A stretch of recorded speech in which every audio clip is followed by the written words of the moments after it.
Rice of the planet of the apps এই মুভির second part, যা 2014 সালে এসেছিল, যেখানে দেখানো হয় যে ভাইরাস ছড়িয়ে পড়া আজ প্রায় 10 বছরেরও বেশি হয়ে গেছে। আর এই ভাইরাসের জন্য পৃথিবীর থেকে মানুষের একটা বিশাল জনসংখ্যা হারিয়ে গেছে। এখন এখানে তারাই বেঁচে থাকতে পারে যাদের শরীরে জেনেটিক্যালি এই অসুখ থেকে, এই ভাইরাস থেকে লড়ার ইমিউন আছে। আর এরকম মাত্র 500 বাচ্চার মধ্যে একজনেরই হয় যে জেনেটিক্যালি এই রোগ, এই ভাইরাস থেকে ইমিউন হয়। এরপর আমরা শিম্পাঞ্জিগুলোকে দেখি যারা রেডউডে আছে, যা সান ফ্রান্সিসকোর কাছে। এখানে আমরা সিজারকে দেখি, যে কিনা আজও শিম্পাঞ্জিগুলোর লিডার। আর এদের গত 10 বছরের মধ্যে অনেক বেশি বিকাশ ঘটেছে। এদের নিজস্ব একটি এলাকা রয়েছে যেখানে মানুষ আসতে পারে না। সিজারেরও একটা ছেলে হয় যার নাম ব্লু আই। একদিন যখন সিজারের ছেলে তার বন্ধুর সাথে জঙ্গলে ঘুরছিল, তখন তাদের সামনে একটা মানুষ চলে আসে। সে জঙ্গলে হাইড্রো ইলেকট্রিক পাওয়ার ড্যাম খুঁজছিল, যেন পুরো শহরে পুনরায় ইলেকট্রিসিটি দেওয়া যায়। আর সেই ড্যামটি ছিল শিম্পাঞ্জিদের এলাকায়। আর এখন সেই লোকটি যখন সিজারের ছেলে ব্লু আই এবং তার বন্ধুকে দেখে, তখন খুব ভয় পেয়ে যায় এবং তার বন্দুক বের করে। ব্লু আইও ভয়ে মুখ থেকে বিভিন্ন শব্দ করতে থাকে। লোকটি ভয়ে গুলি চালিয়ে দেয়, যা গিয়ে সিজারের ছেলের বন্ধুর বুকে লেগে যায় এবং সে মাটিতে পড়ে যায়। গুলির শব্দ শুনে বাকি শিম্পাঞ্জি এবং লোকটির বাকি সাথীরা যারা ড্যাম খুঁজছিল, তারা এখানে এসে উপস্থিত হয়। শিম্পাঞ্জিরা তাদের মারতে চায়, কিন্তু সিজার, যে কিনা সব থেকে বুদ্ধিমান, সে সবাইকে শান্ত করে। মানুষের গ্রুপের লিডার যার নাম ম্যালকম, সে সিজারের সাথে কথা বলে এবং তাদের জানায় তারা এখানে কারো ক্ষতি করতে আসেনি। সিজার তাকে বলে, আজকের পর এখানে আর কখনোই আসবে না, তোমরা সবাই এখান থেকে চলে যাও। তারা সবাই সেখান থেকে চলে যায়। সব শিম্পাঞ্জির মধ্যে যার নাম কোবা, যার উপর মানুষেরা এক সময় এক্সপেরিমেন্ট করেছিল, যে মানুষের উপর খুবই ঘৃণা করে, সে সব শিম্পাঞ্জিদের বলে, মানুষ আবার আমাদের টেরিটরিতে এসে গেছে, তারা আমাদের ক্ষতি করবে। তারা এক্সপেরিমেন্টের সময় আমায় খুবই কষ্ট দিয়েছিল, আর আমি চাই না আমার সাথীদেরও সাথে এরকম হোক। এই জন্য মানুষকে আমাদের শক্তি দেখাতেই হবে। আর সিজারও এখন তার কথায় একমত হয়, আর এরা সবাই মিলে সিদ্ধান্ত নেয় যে তারা মানুষের বসতিতে যাবে। আর সিজার লাইনে সবার প্রথমে ঘোড়ায় চড়ে বাকি শিম্পাঞ্জি মিলে মানুষের এলাকায় যায়। এখানে আমাদের দেখানো হয় যা আগে খুব সুন্দর একটা শহর ছিল, সেটি আর আগের মতো সুন্দর নেই। এখানে টেকনোলজি আরো অনেক কিছু যা পুরোপুরি শেষ হয়ে গেছে। আর সিজার তার পুরো সেনা নিয়ে মানুষের এলাকায় পৌঁছে যায়, যেখানে ম্যালকম একবার আবার সিজারের সামনে আসে। আর সে সিজারকে বলে, আমরা তো তোমার কাছে আগেই ক্ষমা চেয়ে নিয়েছি। সিজার বলে, আজকের পর আমাদের এলাকায় যদি কেউ আসে, তাহলে আমরা তাদের মেরে ফেলবো। আমরা যুদ্ধ চাই না, কিন্তু যদি মানুষ এরকম করতে থাকে, তাহলে আমরা কাউকে ছাড়বো না। এখানে কোবাকেও দেখানো হয়, সে চায় তারা মানুষের সাথে যুদ্ধ করুক, কিন্তু সিজার মানুষকে ওয়ার্নিং দিয়ে সবাইকে নিয়ে সেখান থেকে চলে যায়। এরপর ম্যালকমকে দেখানো হয়, যে কিনা খুবই চিন্তিত, কেননা যে পাওয়ার প্ল্যান্টের এদের প্রয়োজন, যা থেকে পুরো শহরে ইলেকট্রিসিটি আসবে, সেটি সিজার অর্থাৎ শিম্পাঞ্জিদের এলাকায় রয়েছে। যেখানে পৌঁছে এদের সেটি ঠিক করতে হবে, তবেই এখানে বিদ্যুৎ আসবে। ম্যালকম তার সিনিয়রকে বলে, আমাদের সেখানে যেতেই হবে, আমরা আর একটা সুযোগ চাই, আমি সেখানে যেতে চাই, আমি সিজারের সাথে কথা বলতে চাই। আর এবার ম্যালকম ও তার ফ্যামিলি একটি গ্রুপের সাথে সেখানে পৌঁছে যায় এবং সিজারকে সম্পূর্ণ সিচুয়েশন বোঝায়। সিজার মানুষের সাথে আগে থেকেছে, তাই সে জানে বিদ্যুৎ কি এবং মানুষের জীবনে বিদ্যুতের গুরুত্বটা কি। সিজার বলে, একটি শর্তে তুমি ভেতরে আসতে পারো, তোমায় সমস্ত হাতিয়ার আমাদের কাছে জমা রাখতে হবে। ম্যালকম রাজি হয় এবং তার সাথীদের নিয়ে সেখানে পৌঁছে যায় যেখানে পাওয়ার প্ল্যান্ট আছে। আর এরপর এরা এখানে কাজ শুরু করে। ম্যালকমের স্ত্রী ও ছেলে শিম্পাঞ্জিদের বাচ্চার সাথে খুব তাড়াতাড়ি মিলেমিশে যায়। আর যখন এরা পাওয়ার প্ল্যান্টে কাজ করে, তখনই একটি শিম্পাঞ্জি সেখানে লুকিয়ে রাখা একটি বন্দুক পায়, আর সে সেই বন্দুক নিয়ে সিজারের কাছে যায়। আর যখন সিজার জানে মানুষ এখানে বন্দুক লুকিয়ে এনেছে, তখন সে ভীষণ রেগে যায়, আর সে ম্যালকম ও তার সাথীদের জঙ্গল ছেড়ে যত তাড়াতাড়ি সম্ভব তত তাড়াতাড়ি চলে যেতে বলে। তখনই সিজার দেখে তার স্ত্রী, যে খুব অসুস্থ ছিল, সে ম্যালকমের স্ত্রীর দেওয়া ওষুধ খেয়ে পুরোপুরি সুস্থ হয়ে গেছে। ঠিক এই কারণে সিজার মানুষদের আরো একবার সুযোগ দেয়। সে বলে, তোমাদের আরো একদিনের সময় দেওয়া হলো, এই সময়ের মধ্যে তোমরা পাওয়ার প্ল্যান ঠিক করে এখান থেকে চলে যাবে। আসলে ম্যালকমের একজন সাথী, যে কিনা এক্স পুলিশ, সে শিম্পাঞ্জির ওপর একটু ভরসা করে না এবং সে তাদের ঘৃণা করে। সে এখানে বন্দুক নিয়ে আসে আর এদের কাছে আরো বন্দুক ছিল।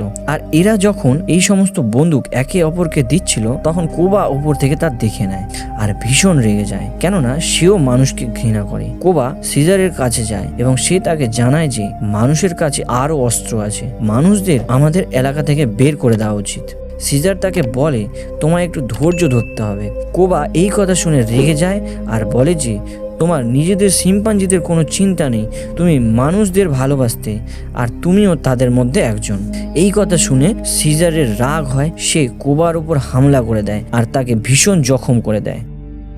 কোবা এবার সেই জায়গায় যায় যেখানে মানুষগুলো এবং তাদের হাতিয়ার ছিল। সে সেখান থেকে তাদের হাতিয়ার নেয় এবং অনেক মানুষকে মেরে ফেলে। আর তাদের মেরে ফেলার পরে সে নিজের এলাকায় আসে এবং অনেকগুলো ঘরে আগুন লাগিয়ে দেয় আর সিজারকে গুলি মেরে দেয়। সিজার সেখানেই জঙ্গলে পড়ে যায়। কোবা শিম্পাঞ্জিগুলোর কাছে যায় আর বলে, মানুষ আমাদের লিডার সিজারকে মেরে ফেলেছে, তারা আমাদের ওপরও হামলা করছে, আমাদের তাদের শিক্ষা দিতেই হবে। আসলে কোবা মানুষের বিরুদ্ধে যুদ্ধ ঘোষণা করে দেয়। তার সাথে সে এও বলে যে সেই এখন তাদের লিডার। কোবাকে সবাই লিডার মেনেও নেয় এবং মানুষের সাথে যুদ্ধ করার জন্য প্রস্তুত হয়ে যায়। সেখানেই মানুষজনকে দেখানো হয় যেখানে তাদের বাড়িতে বিদ্যুৎ চলে আসে, কেননা পাওয়ার প্ল্যান ঠিক হয়ে যায়। তাই সব মানুষ এখানে পার্টি করে, এনজয় করে। তখন সেখানে কোবা তাদের দলবল নিয়ে পৌঁছে যায় এবং মানুষের ওপর হামলা করে দেয়।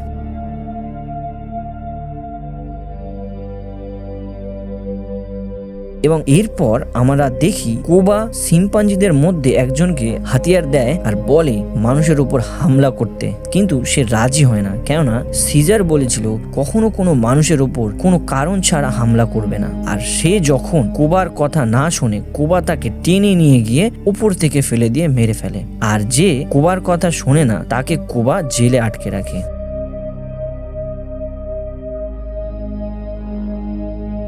এরপর আমরা ম্যালকম ও তার বউকে দেখি, যারা জঙ্গল দিয়ে যাচ্ছিল। তারা সিজারকে দেখতে পায় যে কিনা ক্ষত অবস্থায় পড়েছিল। তারা তাকে তাদের গাড়ি করে নিয়ে বাড়িতে আসে, তার চিকিৎসা করে এবং সিজারের জ্ঞান ফিরলে সে বলে তাকে তারই সাথী কোবা আক্রমণ করেছে। ম্যালকম এবার পুরো ব্যাপারটা বুঝতে পারে আর সে সিজারকে খুব তাড়াতাড়ি সুস্থ করতে চায়, তাই সে তার জন্য ঔষধ আনতে চায়। ঠিক এই সময় সিজারের ছেলে ব্লু আই ম্যালকমকে দেখে নেয়।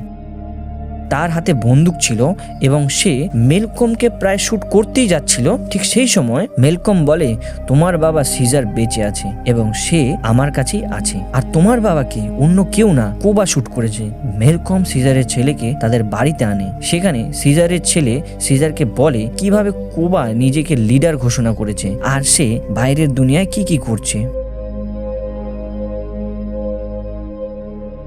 সে মানে সিজারের ছেলে পুনরায় সেখানে যায় যেখানে কোবা সব মানুষ ও শিম্পাঞ্জিকে আটকে রেখেছিল। সে তাদেরকে মুক্ত করে দেয় এবং তাদের টানেলের ভেতরে আনে, যেখানে তার সাক্ষাৎ এক্স পুলিশ অফিসারদের সাথে হয় যে শিম্পাঞ্জিদের ঘৃণা করে, যে ম্যালকমের বারণ করা সত্ত্বেও শিম্পাঞ্জিদের এলাকায় হাতিয়ার নিয়ে ঢুকেছিল। সে জানায় সে বিদ্যুৎ আসার পর রেডিও দ্বারা আর্মির সাথে সাহায্যের জন্য যোগাযোগ করেছিল আর কিছুক্ষণের মধ্যেই আর্মি সেখানে পৌঁছে যাবে, যারা সমস্ত শিম্পাঞ্জিগুলোকে মেরে ফেলবে। এমনকি সে এও জানায় যে সে টাওয়ারের উপরে অনেক বম ফিট করে দিয়েছে, কেননা যখন শিম্পাঞ্জি টাওয়ারে উঠবে তখন সেটাকে ব্লাস্ট করে দিয়ে সব শিম্পাঞ্জিগুলোকে মেরে ফেলবে সে। যদিও তার জীবনও চলে যাবে, তার হাতে রিমোট কন্ট্রোল ছিল। আর এটা দেখে ম্যালকম ও বাকি মানুষ সেখান থেকে পালিয়ে যায়। এখন সিজারকে দেখানো হয় যে কিনা পৌঁছে যায় একদম কোবার সামনে। এবার কোবা এবং সিজার সামনাসামনি এবং সম্মুখীন হয়। এবার কোবা ও সিজারের মধ্যে এক মারাত্মক যুদ্ধ হয়। এখানে কোবার মুখোশ বাকি এফসগুলির মাঝে পুরোপুরি খুলে যায়। এবার আমাদের সেই এক্স পুলিশ অফিসারকে দেখানো হয় যে টাওয়ারের এক সাইড বম দিয়ে উড়িয়ে দেয়, যার ফলে অনেক শিম্পাঞ্জির মৃত্যু হয়, কিন্তু সিজার, কোবা ও তার সাথীরা বেঁচে আছে। যখন কোবা দেখে সমস্ত শিম্পাঞ্জিগুলি সিজারের পক্ষে, তখন কোবা তাদের উপর গুলি চালাতে শুরু করে দেয়। সিজার তার উপর হামলা করে এবং কোবাকে টাওয়ার থেকে ধাক্কা দিয়ে ফেলে দেয়। কোবা টাওয়ারের এক অংশে আটকে ঝুলে থাকে। আর এখন কোবা সিজারকে বলে আমাকে বাঁচাও, কিন্তু কোবা যা করেছে তার জন্য সিজার তাকে ক্ষমা করে না এবং তাকে সেখান থেকে ফেলে দেয় এবং কোবার মৃত্যু হয়। আর এখন ম্যালকম ও সিজার একে অপরের বন্ধু হয়ে যায়, ঠিক যেমন উইলের সাথে সিজারের বন্ধুত্ব ছিল, ঠিক তেমনই। এরপর ম্যালকম সিজারকে বলে তুমি এখন এখান থেকে চলে যাও, কেননা যে কোনো সময় আর্মি এখানে চলে আসবে এবং মানুষ ও শিম্পাঞ্জির যুদ্ধ শুরু হয়ে যাবে। সিজার জানায় এই যুদ্ধ কখনো থামবে না, তুমি তোমার পরিবার নিয়ে এখান থেকে চলে যাও। এরপর শিম্পাঞ্জিরা বোঝে তাদের লড়াই হবে এবং একবার আবার তারা সিজারকে নিজেদের লিডার মেনে নেয়। মুভি এখানেই শেষ হয়।